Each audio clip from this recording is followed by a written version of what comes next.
sort of twisting in the wind. Lost. Yeah. Thanks for joining us, everyone. This is just a 2-minute warning.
Thank you, everyone, for taking the time to join us today. From the Legislative Building in Regina, we'll have Health Minister Paul Merriman and SHA CEO Scott Livingstone.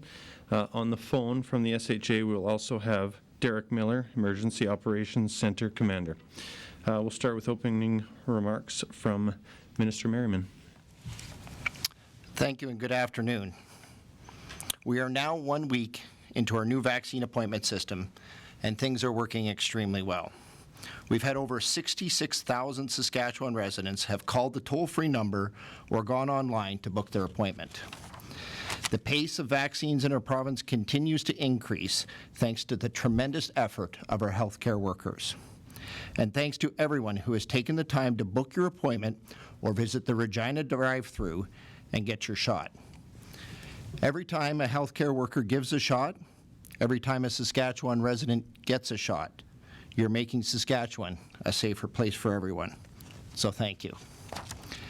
Yesterday, 1,900 shots were administered at the Regina drive-thru clinic, our highest one-day total to date. We are reporting a total of 5,430 shots administered province-wide, also our highest total to date.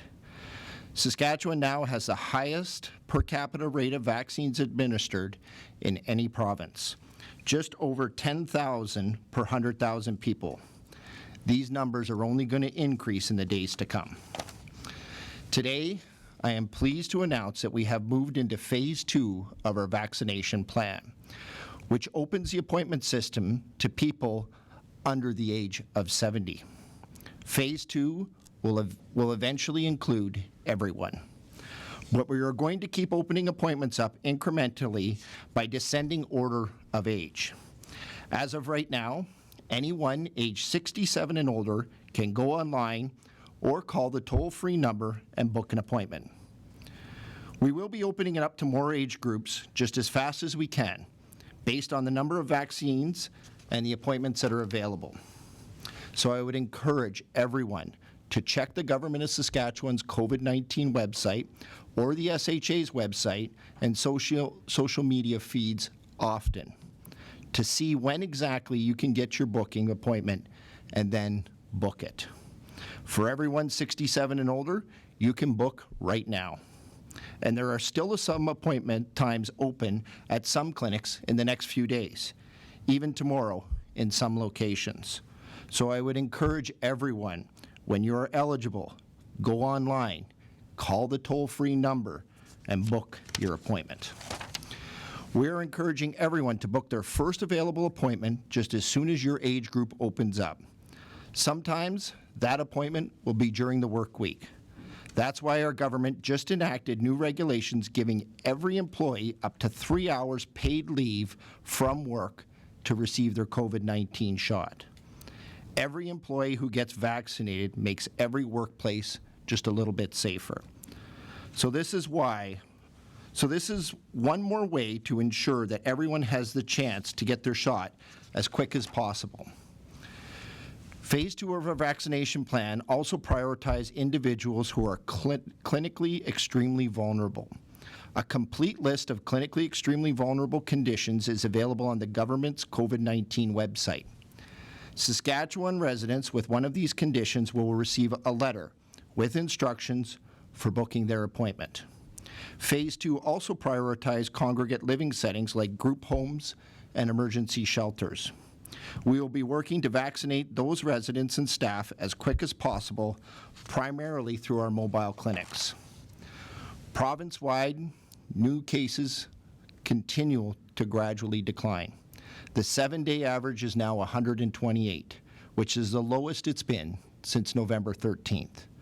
However, Regina continues to have a higher case number and more variant cases than the rest of the province. That's why we're urging everyone to be particularly cautious in Regina. And that's why we have increased our focus on vaccinating more people here in Regina with the drive-through clinic. Thank you again to everyone in Saskatchewan for all that you are doing. Please keep following all of the public health orders and guidelines. And when it's your turn, make your appointment and get vaccinated. Thank you. Okay. Thanks, Minister. Good afternoon, everyone. As we move into the next phase of our immunization program, we need to continue with all the precautions that help keep us safe and follow public health orders. This is especially true with the variants of concern circulating across the province. These are more transmissible and potentially more harmful, so it's critical we continue our efforts to fight this virus. That's why I'm pleased today to join the Minister in marking a significant milestone in our effort to fight the pandemic. As the Minister stated, we started today booking those in Phase 2 of our COVID-19 immunization campaign. We're also reaching out to those in our clinically extremely vulnerable category, as well as those in group homes and other congregate living facilities to facilitate their access to vaccine. Community-based organizations and other organizations serving vulnerable populations that fit these categories will be receiving communications in the next few days on plans for vaccinating those they serve in their area. This is an important milestone. I do want to stress a few points about the milestone, however. First, I'd like to acknowledge that there is some overlap between Phases 1 and Phase 2. While everyone in Phase 1 has had booking open to them, we know that there are still some of those who have not booked appointments. This is a natural overlap that was always expected. Doing so ensures that we're making every effort to maximize the capacity that we've built to get vaccines in arms as quickly and as safely as possible. We built an immunization program that is capable of continuing to lead the nation in both its speed and its safety. But we need continued high volumes of vaccine, and we need to ensure people are continuously booking into our system. And if you're in Phase 1 and for some reason you haven't booked yet, please keep in mind that once you are eligible, you are always eligible. Second, I'd like to assure the people that going to 67 and over is just the start. In a very short period of time, we will lower this age to ensure available appointments are filled. And we will do so again and again as supplies allow. I'd like to ask for patience as we manage some of the ongoing change and aggressive timelines of an immunization program of this size and scope. Fast-paced change does not always lend itself to clear communication. Multiple different vaccines available in different ways and formats can also add to public confusion. But our main goal is clear, and that's to give every Saskatchewan resident access to the vaccine as soon as possible, and that's a goal we all share. So please bear with us as we take out the wrinkles in the process and be assured that we continue to deliver vaccine as fast and as safe as possible. I'd like to end, as the Minister did, in thanking healthcare workers who are making this possible. The milestone we're hitting is a good reminder to us to thank them for their sacrifices as they are making huge efforts to keep us safe. Thank you. Thank you, Minister. Thank you, Scott. We'll now move to questions. Start in the room. Lynn? Sure. Do you know how many people are in those kind of priority groups for Phase 2, I guess, like group homes, like the critically vulnerable, like those types? How many does that cover? So we do, Lynn, and Derek Miller, our Chief of DOC, is on the line with us, and I'll let Derek answer that question. Hi, Scott. Sorry, I wasn't able to quite pick up that Yeah, space so on Derek, the audio. Derek, the question was, how many people are in the extremely vulnerable group, like the category over and above the 67 plus? So the clinically extremely vulnerable group has about 25,000 individuals identified to receive letters as we move into phase 2. Thanks, Derek. Lynn, follow-up? Yeah, so like we're hitting phase 2 faster than expected. What are you, like, does this change the timeline you've laid out for the rest of the vaccine delivery plan, especially with potentially more like vaccine doses coming than anticipated? Yeah, it sure does. We've seen an increase in the amount of vaccines that the federal government, when we rolled out our plan a few weeks ago, those numbers have increased, which is a good problem for us to be able to manage. So we have increased our timeline based on uptake. We've had very, very good uptake in every age category. The drive-through that we've added in with AstraZeneca here in Regina for 60 to 65 has gone extremely well. So it does accelerate our timelines a bit, and we're happy to be able to roll this out phase 2 a few weeks early. Take another question in the room. Colton? Yes, just pulling it up. So does the province have plans in place to proactively test in schools using rapid test kits in an effort to get in front of the variant spread? Yeah, I could start on this one. Absolutely. We've been working with our partners in education through the ministry and the SSBA to be able to make sure that they have all of the tools needed. We're looking at getting those tests out, but there has to be a third party to be able to administer those tests. So we are continuing to work with them. And I don't know, Scott, if you have anything else that you want to add to that? So I'd just like to add, and I know Dr. Shahab is also on the line, but just to remind that we've always had our more fulminant testing capacity across the province. As you know, typically what we're seeing in schools is what we're seeing in community for cases. So we've always had that there, as well as when there are cases in school, we know the schools are in direct contact with medical health officers locally to get advice, and if there is an outbreak, public health is there as well on site to deal with any concerns and address those concerns, as well as arrange testing for those students. With more variants becoming available, will there be an opportunity for people to have a choice between, vaccines? Will they have a choice between vaccines? And if not, do you have any message to people that want a choice? I would say take the first vaccine available to you. They're all very good quality vaccines. I have said that I would personally take each one and would have no problem giving that to any member of my family. So I would ask them, right now our demand for the vaccine certainly outweighs the opportunity to have options, but the AstraZeneca that we have, the drive-thrus, the Moderna and the Pfizer are all good quality vaccines, and you won't know what vaccine you're getting until you actually get into the facility to be able to get that vaccine. So they're all good quality, and take whichever one you can. Take our next question. Steph? So am I correct to understand currently there's no rapid tests in any schools in this province? Sorry, could you say that? No rapid tests being used in any schools in this province as of right now? I'd have to check into that to see if there are actually any tests that are out there, but they are available. We're working with our school partners to be able to make sure that they want those tests in their facilities. It's kind of division by division is what we're looking at. So again, we're going to continue to work with them to be able to find out if they want them. Some of the school divisions have expressed interest in this, but they have to have somebody there to be able to administer the test. It has to be done in a proper way. Otherwise, we could get a false negative or a false positive on that. Dr. Shahab, did you have anything that you wanted to comment on that? Yeah, thanks. So, we have always had, strong relationships between local public health and SHA and schools. So even before point of testing is deployed more comprehensively, the SHA Saskatchewan Health Authority and Public Health have been supporting schools if enhanced testing is required, if there's an outbreak or other concerns.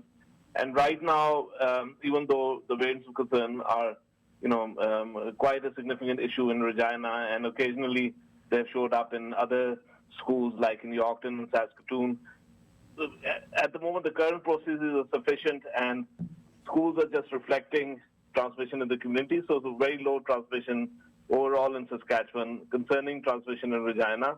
But of course, further access to point-of-care testing over time will be an additional benefit, an additional layer of assurance, not just for schools, but workplaces and other sites that would want to use that as a quick way to screen a large number of people. But again, at this point, the processes that we've had ever since September are working well, and public health is working closely with schools, especially in Regina, but throughout Saskatchewan. And we have to remember that, at a basic level, there's no difference in terms of how we prevent getting exposed to or exposing others to COVID, whether it's variant of concern or otherwise.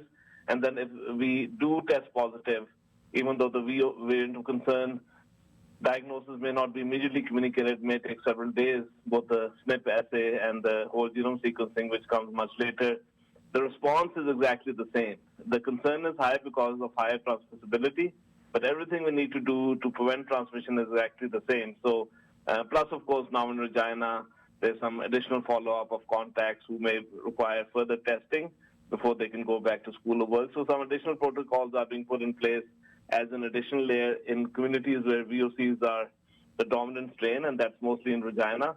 But that's not a school-specific measure. That's a community-wide measure. Thank you. Follow-up, Steph? Yeah.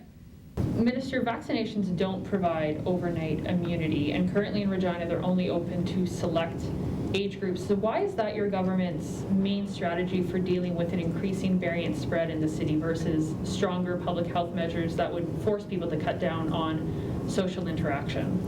Well, I would say that we still do have very strong public health measures.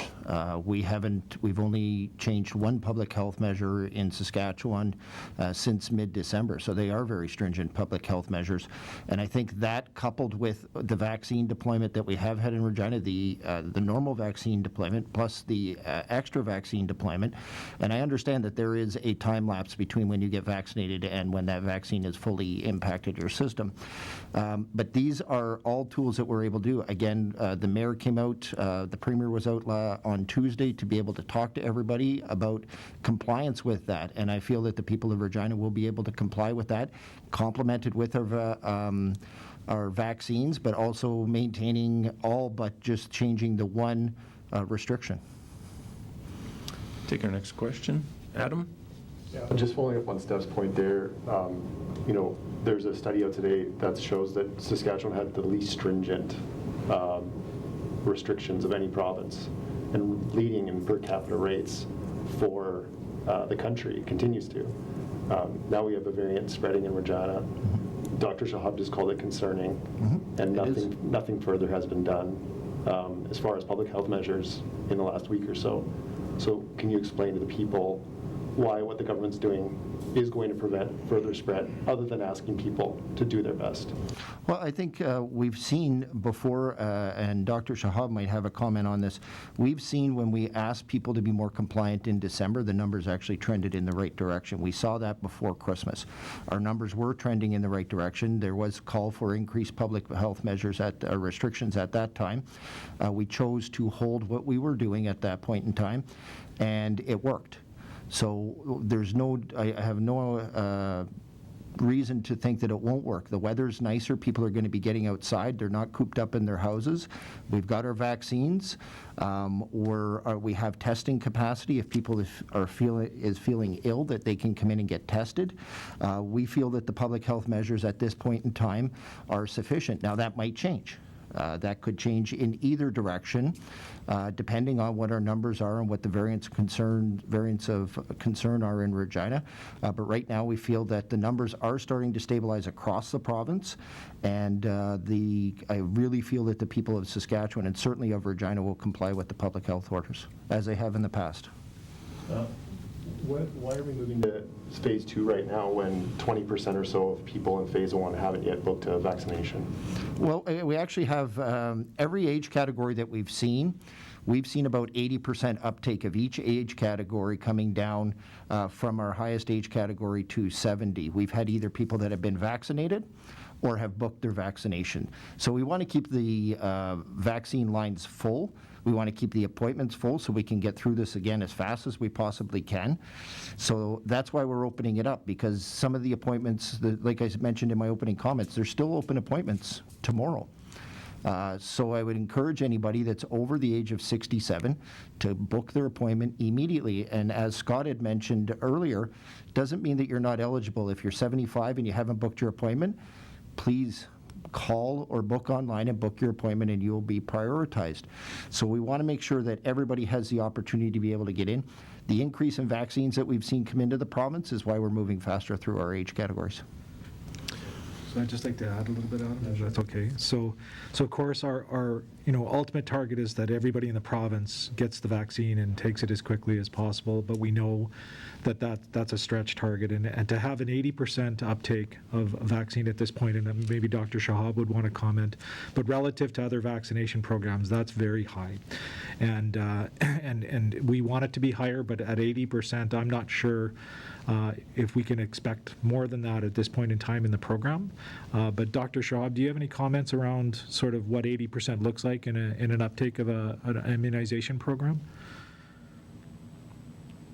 Yeah, thanks. So, right now, I think the age-based vaccination program is primarily providing clinical protection to the most vulnerable, starting with the oldest and then working the way down to younger age groups. And of course, clinically vulnerable, there'll be further communication going there. And then, of course, prioritizing individuals living in congregate living settings, again, going down by age groups.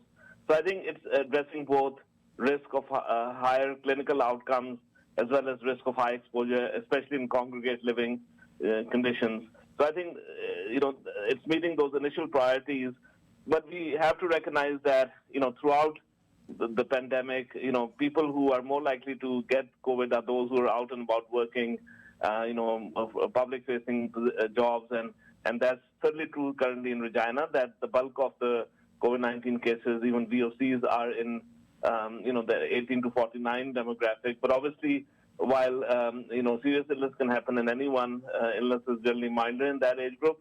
But still, we need to continue with public health measures and all of us, schools, workplaces, until, all of us have received 2 doses. But ultimately, by June, July, we really are looking forward to a high uptake. And like Scott said, 80% plus uptake at a population level would be ideal. At a clinical level, it protects you, your family, others close to you, who may not be fully protected themselves because they may have immune suppression. But at a population level, 80% is what we want to aim for. And again, we shouldn't worry too much about uptake in 10-year age groups initially, because sometimes people it takes some time for everyone to make up their mind and get vaccinated. But over time, I think we do want to see a high uptake. And, I'll say it again, as residents of Saskatchewan, we need to continue to challenge the Saskatchewan Health Authority to make them run out of appointment slots and vaccines, and really create that demand, because that way we'll get vaccine quicker into our arms. And, individually you have some protection 3 weeks after the first dose, but then 2 weeks after the second dose you have full protection. And already evidence from other countries is showing the benefits of that, and their declining case numbers, primarily in the age groups who get fully vaccinated, but then overall in society. Thanks. Shifting gears, we'll take a few questions on the phone. Operator? We have Laura Fominov with CKOM. Hi there. What are the instructions for those who are extremely clinically vulnerable? Why are those letters being sent out to them, and why are they required to book an appointment? Well, because we have an appointment-based system, because we chose to go with age categories starting from the oldest down to the youngest. The letters are going out to be able to make sure that they have some verification when they do the call-in, and anybody that receives that letter will have instructions. Our online system is strictly age-based, so if you're not 67 or older right now, it will not allow you to book. So that's why we're asking people that when they get this letter, please call in to the phone number 1-833-SASK-VAX, and when they come into their appointment to actually have their vaccination, present that letter, and that will allow them to get the vaccination at their scheduled time. Follow-up question, Lara? Yes, please. Also, are those who are identified as extremely clinically vulnerable more at risk for side effects from any of the vaccines? I'd have to get Dr. Shahab to touch on that, but we're asking any individual that feels that or wants to get a vaccine that is in that immune compromise to contact with their specialist to be able to make sure that they should get that. And Dr. Shahab, did you have any comments? Yeah, so for most clinical conditions which may place you at higher risk of severe outcomes from COVID, there's no difference in terms of any contraindication or concerns with the vaccine. You know, early on, because the initial vaccine trials had not been done in women who were pregnant or in persons who had immune suppression or autoimmune disorders, there was some extra caution. And certainly people who are on, specialized immune suppression therapy are already being advised by their physicians that, what to watch for or whether any adjustments in your immune suppression therapy has to be done prior to the vaccination. So, those individuals which are on specific immune modulating immune suppression therapies are already working with their clinicians so that to optimize when they get the vaccine and so that the vaccine shows, the full benefits. But if there's any other concern, certainly, people who are on that list should keep in touch with the specialists or family physicians for further guidance. But generally, the vaccine is safe, effective across all age groups for which it's licensed, 18 and older. And it actually, we all know that if you have immune suppression or other conditions, sometimes vaccines don't work as effectively, but certainly the COVID vaccines are working, very effectively in spite of underlying health conditions. And that's why it's really important for all of us, as we become eligible based on age or underlying risk factors, to get the vaccine earlier rather than later. Thank you. Take another question on the phones. We have Lisa Schick with CJME. Hi there. I have to apologize if this has already been asked. I'm having a little trouble hearing the questions in the room. But I just wanted to ask, you've opened up the part of the second phase because there are still appointments left. So can you say how many of those in the first phase haven't booked, if you have any numbers on that? And is that number a concern given the interest in getting as many people with the vaccine as possible to kind of have societal protection? No, that's exactly why we opened it up, because we did have some appointments that were not filled, but I'll get Derek to probably answer the exact number of appointments that we do have in the system right now in the next foreseeable few days.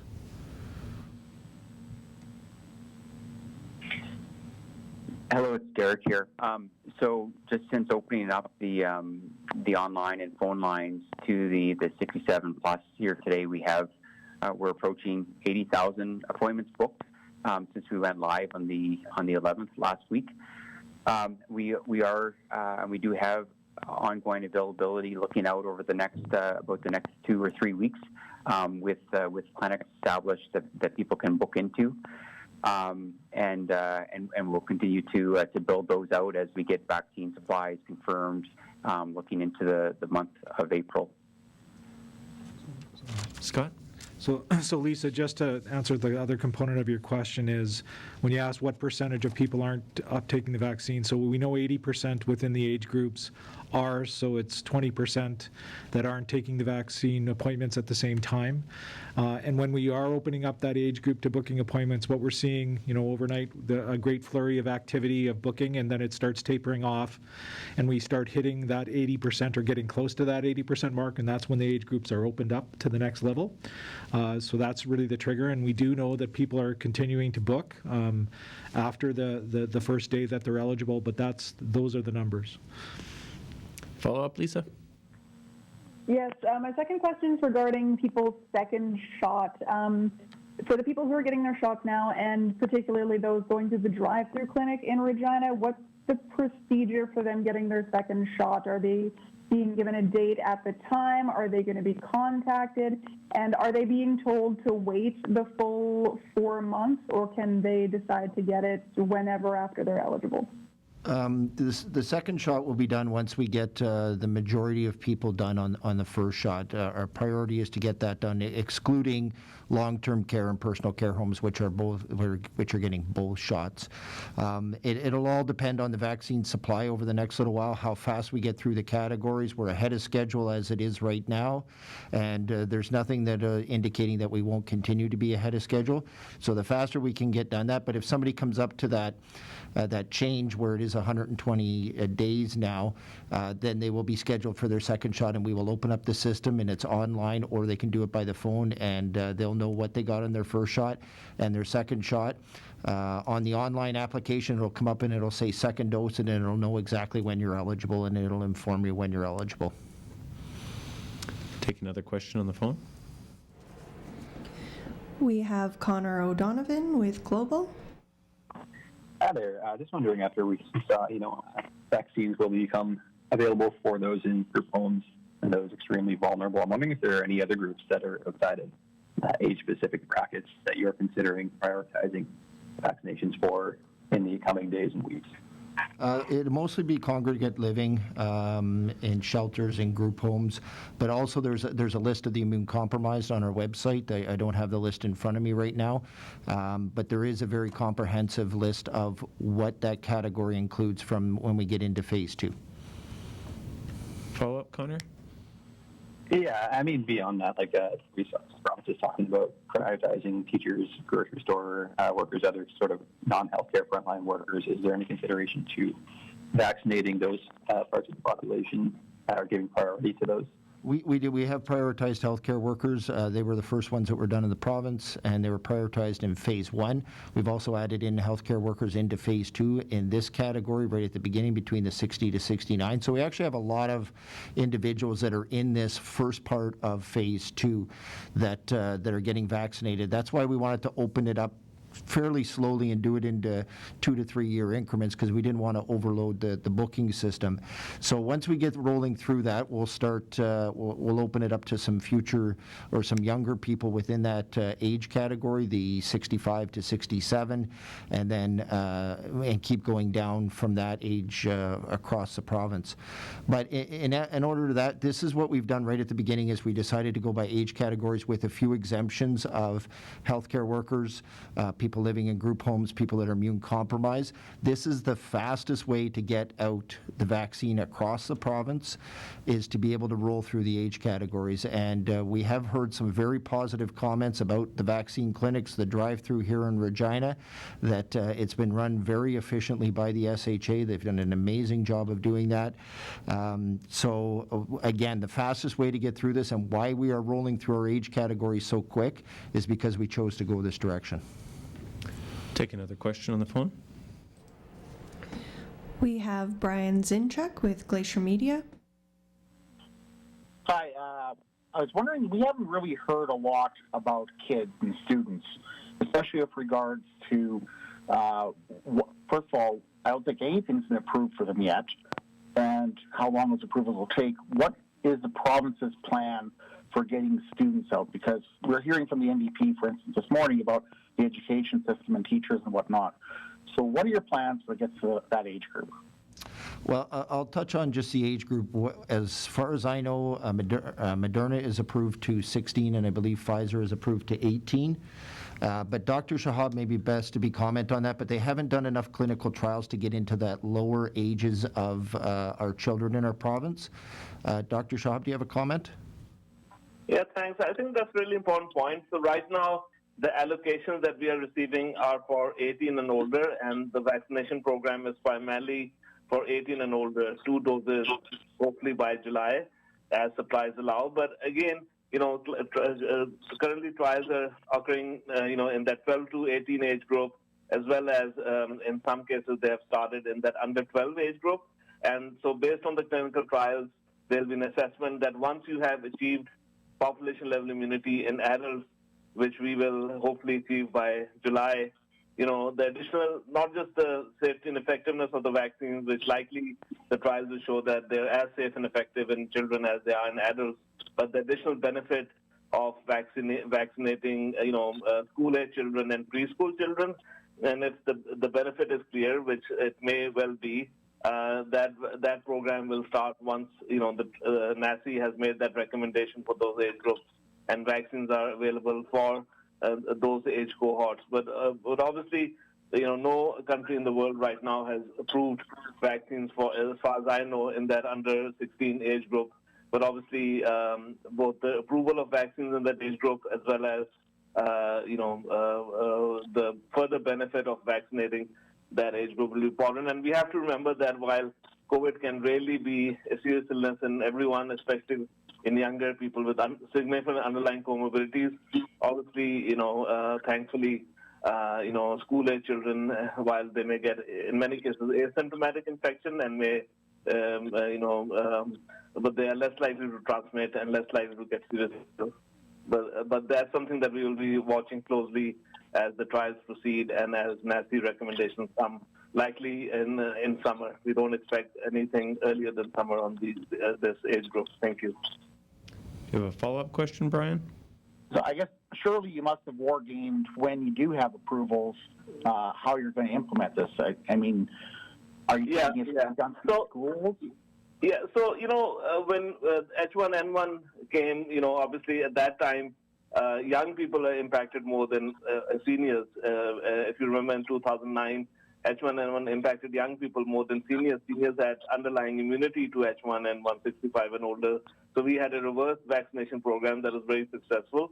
And, whenever we have a vaccine targeting, young school age or preschool children, that's the population for which we already have a strong infrastructure through school-based vaccination programs and public health clinics. So again, it'll depend if, the capacity is certainly there to vaccinate all children in school fairly quickly, but if required, obviously, pharmacies, physician offices can all assist.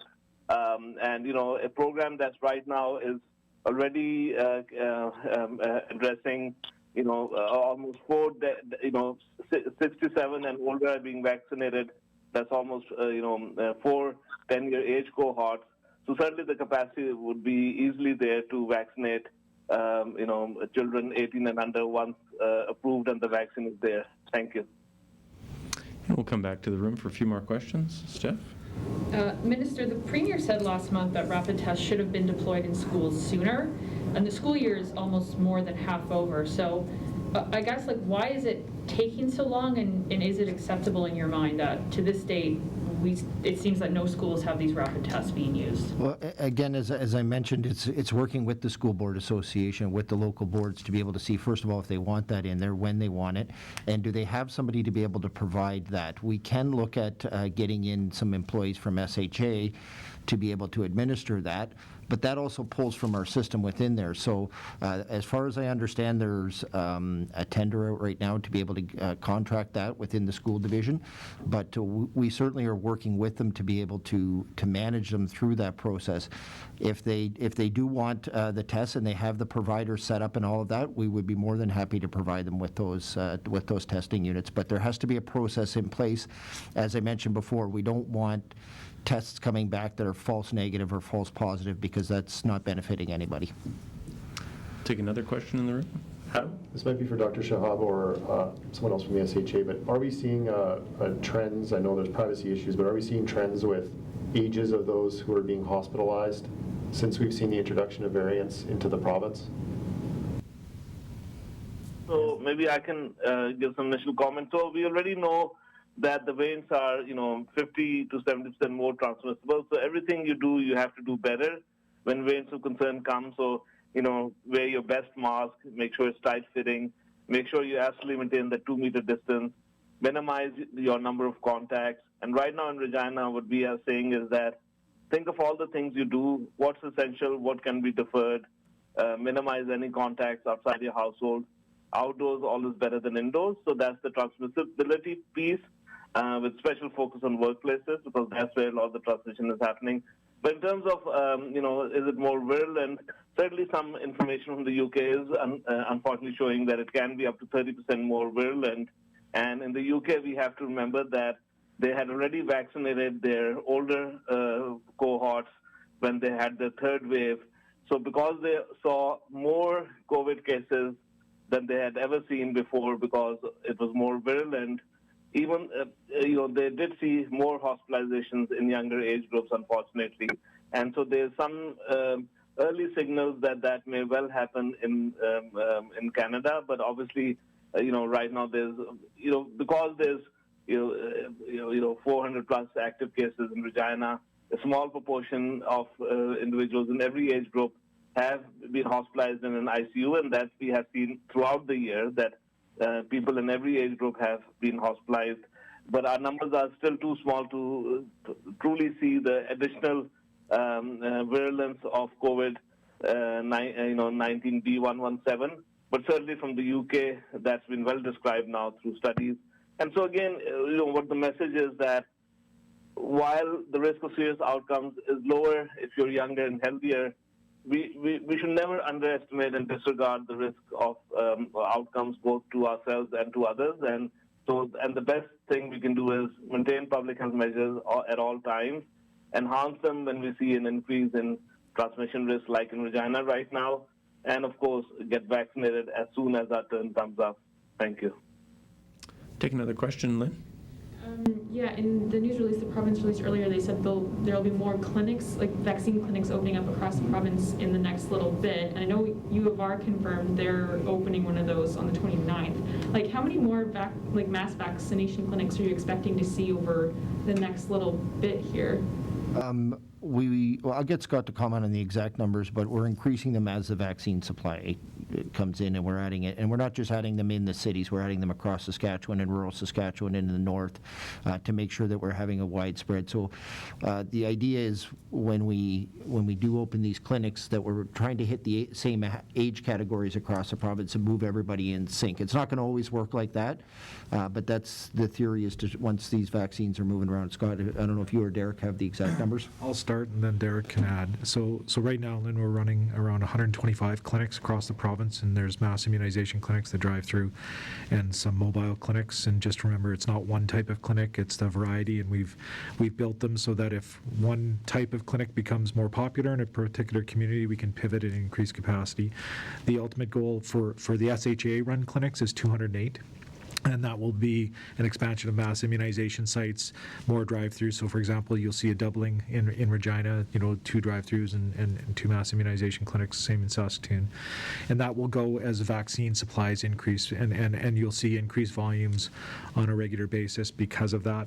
So it's really vaccine supply that determines how many more clinics. So we have had set a target for March 15th so that all the clinics, the 208 from the SHA, would be ready to go so that we could increase the number of clinics as vaccine supply increased. So just as a reminder too, there were also clinics on, with partners from First Nations, as well as retail pharmacies or community-based pharmacies that will also come online to help support the immunization program, again, as more vaccine becomes available. Derek, did you have anything to add? I think you gave a good overview. Thanks, Scott. Colton? Kind of a follow-up to what Lynn basically just said is the Eastview Community Center said they will be hosting on Saturday a clinic, a vaccination clinic, no appointment needed, for ages 60 to 64, along with the Mamaway-Atatin Center. Haven't been able to confirm that. Just wondering if you're able to confirm that's true. Yeah, so I'll let we can confirm it, and Derek will do that for you, Colton. Go ahead, Derek. Did you hear that? No, sorry, I couldn't hear it. Oh, okay. Just confirming if Mamaway-Atatin and the Eastview Community Center will be hosting no appointment needed clinics for 60 to 64 on Saturday. Derek, were you able to hear? Derek, did you hear that? I heard. Well, I'll answer your question. Yes.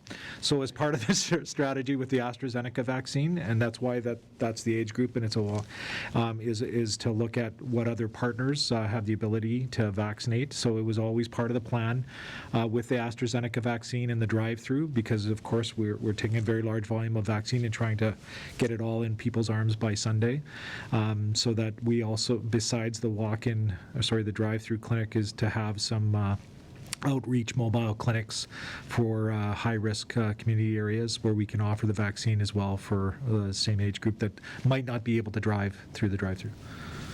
Can I ask one more quick question? Go ahead, Lynn. Okay. With that, like, it seems like we're kind of getting patchwork communication about where these mobile things are popping up. Is there, like, across the board, like, open communication with the community, or like, how will people know when these mobile clinics are popping up? So this is one of those things that I tried to mention in my speaking notes, as we're moving quickly and enhancing clinics literally on a day-by-day basis and opening up the age groups literally day by day. It's trying to crack that nut, and how do we get that out to the community as quickly as possible? How do we raise awareness? Last night we noticed there was a downturn in the at the drive-through. We weren't seeing a lot of people come in, so we had our comms folks phone media outlets across the city of Regina and put it on the radio, and actually it works. It gets people out there. So as we, once we get into a larger pace with the clinics working, we're not going to see as much change in the number of clinics, so there'll be a more constant communication. And I know that there is a large-scale advertising campaign that will accompany the phase 2 immunization strategy. So that's going to help a lot, Lynn, is once we get out there with our bigger media campaign, it'll help raise awareness in multiple different social media and media outlets that will help improve communications in the ongoing phases. And the other side of that, Lynn, is those community organizations are very connected, obviously, to their community. And the people that go to those will know, and they'll be communicating that out to the people that do come to their facility. So there's a very good community network in those organizations, and we'll complement what they're doing, but they already have a good reach into the system to be able to let everybody know what's going on at their specific organization. Thank you, everyone. That concludes today's conference. Thank you.